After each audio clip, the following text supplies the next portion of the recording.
বৌদি এ কি তুমি এখন এসছো কেন? এখন আমার বর চলে আসবে। আরে এই তো বাজার করতে গেল, এখন আসতে দেরি আছে। বেশ, কি করবা কি? আজকে হোলির দিন তাই একটু লাগাতে এলাম, সঙ্গে করে বেলুন নিয়ে এসছি। বেলুন? হ্যাঁ এই দেখো কুমকুম বেলুন, এটার মধ্যে রং ভরে তোমার গায়ে ফাটাবো। ও, এই বেলুন? কিন্তু তুমি কি ভেবেছিলা? না, কিছু না। চলো তাহলে একটু রং লেখাই। বেশ বেশ, লাগাও। কই গো এই যা, বললাম চলে আসবে, তা শোনা হলো না। কি করবো এখন? ওই সাইডে উঠবো, আমি দেখছি। কোথায় ছিলে গো? কি হলো? এ কি তোমার গালে রং লাগলো কি করে? কই না তো। এই তো রং লেগে আছে। আরে কাজ করছিলাম, কোথা থেকে লেগে গিয়েছে হয়তো। ও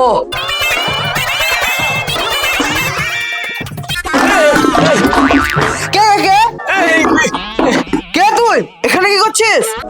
আমি ভিক্ষা করতে এসেছি। ভিক্ষা করতে এসছিস? না সিঁড়ির ভাগে কি করছিস? না না, ভুল বললাম, আমি ভোটে দাঁড়িয়েছি, ভোট চাইতে এসেছি।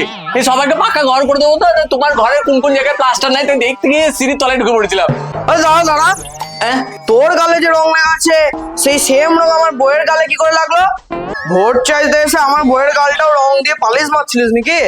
না না, তারা তুই তো ছুকে দিয়ে খেলা ভালো করছিস।